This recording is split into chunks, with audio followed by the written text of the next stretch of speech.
This video is about how you can save your green card from being considered abandoned at the airport. If you are a green card holder and you've been outside of the US for over 1 year, one method on how to preserve your green card and save your green card is by flying to the US airport and proving your case with a CBP officer, with an immigration officer at the airport. If they believe you, if they looked at all the documents and interview you and considered that you did not abandon your US residence, then your green card is saved. That's this video. Let's get started. Hi everyone, this is Joseph and I'm the managing partner here at Tsang and Associates, where we solve legal problems with creative solutions. So the problem is, if you are a green card holder that's been outside for a year and you fly into the US, how do you present your case so you can convince the officer that you did not abandon your green card? We're going to share the requirements that the CBP officers are looking for and some of our success stories so you can compare and better help your own case.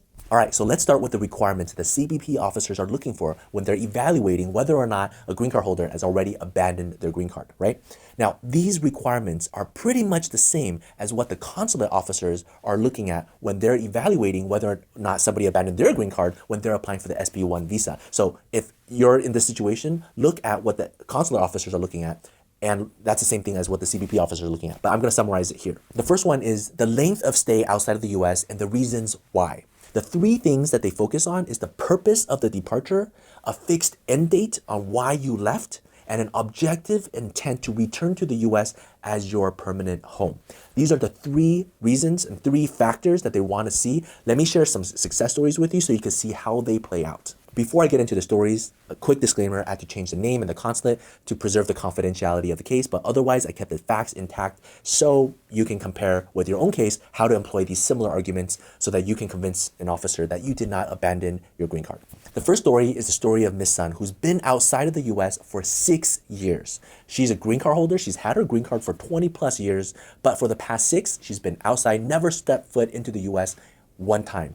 This is pretty much a slam dunk denial case because there is a clear court ruling where somebody in the exact same situation, been outside of the US for 6 years to take care of somebody else, and the court deemed it, no, you've abandoned your residence, you've been outside for too long. If you want your green card, you should apply for it again. So it's a clear-cut, bright line case ruling. When you compare our facts to that fact, it's so similar that everybody pretty much discouraged her from trying to enter the US. We tried, we prepared a lot of documentation, we interviewed multiple times, a lot of back and forth with the CBP officer, and the good news is she successfully entered. Here are the arguments we employed. Let me share them with you now. The first thing is we showed why she had to stay out of the US for 6 years, right? 6 years is a long time, considering that people get in trouble for leaving the US for a little bit over 1 year and 1 day. She's been out for 6 years. You have to have a really good justification. The main thing is she's old, she's over 70 years old, and the reason she had to stay outside is because her husband was dying. Because of her husband's complicated medical situation, she was the only person that can take care of him. She had to stay there. She couldn't even leave for a month or 2 months. She just had to continuously stay. And because the illness is uncertain, she kept on trying to come back, but because of the illness and the medical situation that they're in, the doctors and the facility that's required, she couldn't just transport him and bring him over because the situation was complicated. If her and her husband were to come back to the US, even for a month or 2 months, he would likely pass away. So because of the complicated medical situation, it prevented her from entering. That's the foremost argument that we presented.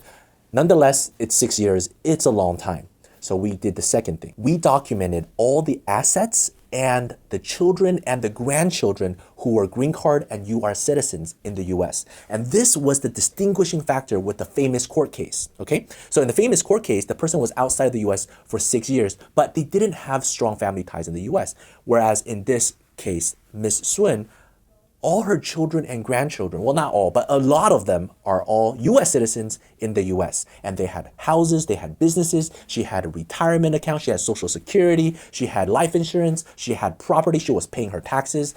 We presented over 30 documents of her roots and ties to the US, and we could easily present 300 documents more that the officer was like, okay, well, I understand the situation, and if I present this before a judge, the judge will probably rule in your favor, so we would permit her to come back in, but this is definitely an exception. That's exactly what the officer said. It was amazing. We weren't dealing with the CBP officer at LAX, we were dealing with a potential judge court situation. And we prepared Miss Swin and the grandmother that when she came to the US, she had to maybe stay here for 6 months to 9 months to prepare for a trial. And she was ready for it, and we presented everything. But luckily, the CBP officer did not want to go through a court ruling, did not want to do any reports. The evidence was overwhelming that her intent abroad was fixed, even though it was 6 years, but it was fixed because the purpose of it was to take care of her alien husband. And once that illness is over, whether he healed or he unfortunately passed away, then she will return, right? So it was fixed. Even though it was long, it was still fixed. And she maintained her roots here. So that's Miss Sun's success story. It's one of my favorites. There's so many other ones, and I made separate YouTube videos. Feel free to check them out.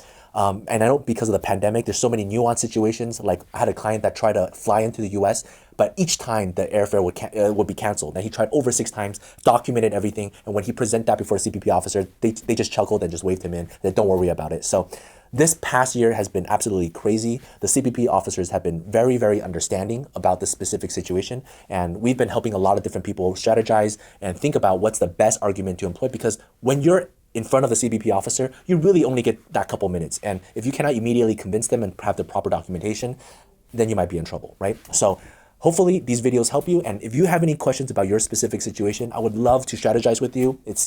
Everybody's unique, and you have your own business and friends and family that can all chime in and help, and we can all strategize together. So if you have any questions, feel free to reach out. All right, take care. Bye-bye.